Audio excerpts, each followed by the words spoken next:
हम फिर से आपके लिए एक बेहद मूल्यवान और महत्वपूर्ण विषय लेकर आए हैं। एक ऐसा विषय जो हमेशा के लिए आपके होलिस्टिक सिस्टम्स को देखने का तरीका बदल देगा।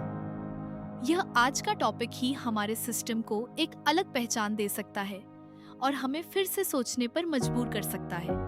अगर हम सब मिलकर इस पर सही दिशा में काम करें, न कि एक दूसरे को कमजोर करें, तो बदलाव संभव है। भारत में हमारा सिस्टम 100 सालों से ठहरा हुआ है।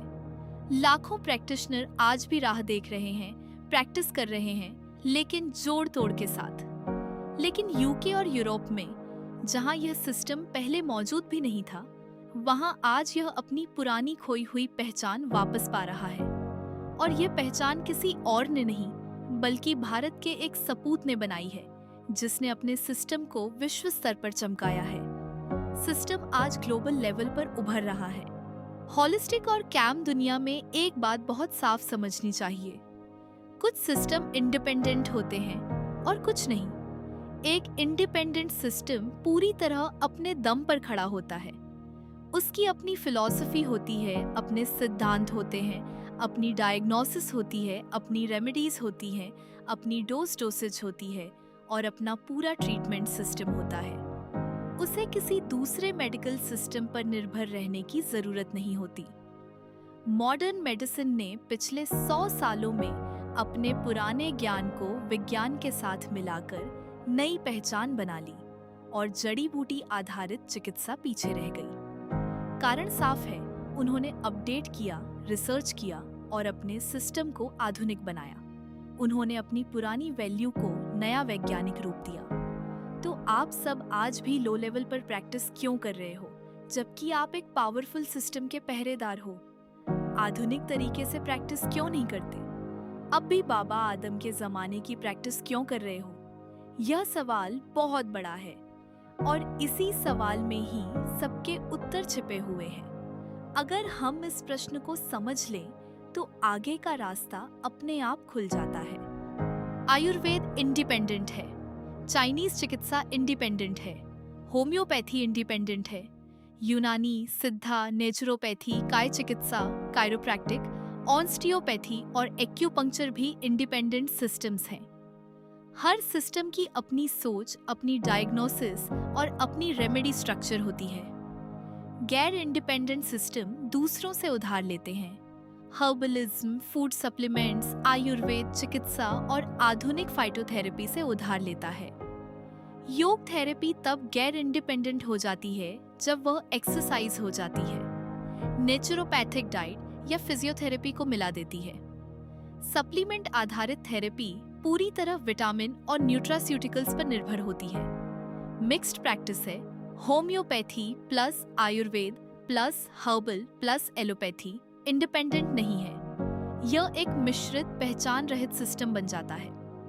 एक और बहुत महत्वपूर्ण बात, खासकर जनता के लिए, holistic systems allopathic diagnostic tools का उपयोग नहीं करते। न ब्लड टेस्ट, न स्कैन, न एक्सरे, न एमआरआई, न सीटी स्कैन, न लैब रिपोर्ट होलिस्टिक डायग्नोसिस के अंदर। अगर टेस्ट की जरूरत हो तो प्रैक्टिशनर को मरीज को सही चैनल के माध्यम से मॉडर्न मेडिसिन में रेफर करना चाहिए। होलिस्टिक डायग्नोसिस होलिस्टिक ही रहनी चाहिए, मॉडर्न डायग्नोसिस मॉडर्न ही रहनी चाहिए। इससे जनता समझ पाती है कि पहले कहाँ जाना है और किस रास्ते को सही तरीके से फॉलो करना है। इंडिपेंडेंट सिस्टम्स अपनी रेमेडी सिलेक्शन रूल्स और अपनी डोसेज लॉजिक रखते हैं। आयुर्वेद अपनी जड़ी बूटियां, चूर्ण, काढ़ा, तेल आदि का उपयोग करता है। टीसीएम अपने हर्ब ग्राम रेशियोज का उपयोग करता है। होम्योपैथी 6x 30C 200C जैसी पोटेंसी का उपयोग करती है। ये पोटेंसी होम्योपैथ द्वारा खुद नहीं बनाई जाती। हर सिस्टम अपनी ही पद्धति का पालन करता है।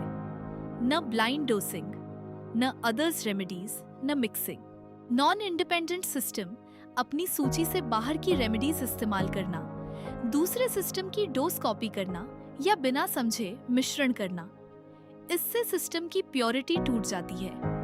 अब सवाल आता है, क्या स्पैजरिक थेरेपी EH एक इंडिपेंडेंट सिस्टम है? अगर इसे शुद्ध रूप से किया जाए तो हाँ, यह इंडिपेंडेंट है। स्पैजेरिक थेरेपी की अपनी फिलॉसफी और सिद्धांत है, अपनी टेम्परामेंट बेस्ड डायग्नोसिस है, दूसरे सिस्टम के टेम्परामेंट्स नहीं मिलाए जाते। अपनी कैटेगरी ऑर्गन लॉजिक है, सिर्फ सिम्टम्स पर आधारित नहीं। अपनी 60 स्पैगेरिक रेमेडीज हैं, दूसरे सिस्टम की दवाइयां नहीं मिलाई जाती। अपनी पोलैरिटी डाइल्यूशंस हैं, कुल 2 या 3 डाइल्यूशन खुद डाइल्यूशन बनाना मान्य नहीं। अपनी डोज और डोसेज रूल्स हैं, अपनी प्रोग्नोसिस है, अपनी एक्सटर्नल एप्लीकेशंस है, बिना तेल, क्रीम या बोरोड मटेरियल्स के, और इसे किसी दूसरे सिस्टम की सहायता की जरूरत नहीं होती। यकीन मानिए दोस्तों, अगर हम इस काम में सफल हो गए तो बहुत जल्दी ही हमारे सिस्टम को अपनी अलग पहचान मिल सकती है। यह काम आपको करना है, किसी और को नहीं। 100 सालों से सिस्टम आगे नहीं बढ़ पाया है। लाखों प्रैक्टिशनर आज भी राह देख रहे हैं, प्रैक्टिस कर रहे हैं, लेकिन जोड़ तोड़ के साथ। अब पता लगाएं, क्या आप एक इंडिपेंडेंट सिस्टम का प्रैक्टिस कर रहे हैं या मिक्स सिस्टम का? यह रहा 4 पॉइंट इंडिपेंडेंट टेस्ट, सबके लिए आसान और स्पष्ट पॉइंट। फर्स्ट, क्या सिस्टम की अपनी फिलॉसफी और सिद्धांत है?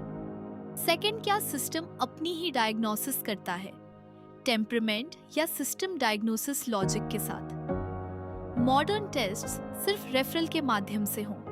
थर्ड, क्या सिस्टम की अपनी रेमेडी सिलेक्शन रूल्स, अपनी डोज डोसेज लॉजिक है और क्या वह अपनी ही रेमेडीज का उपयोग करता है?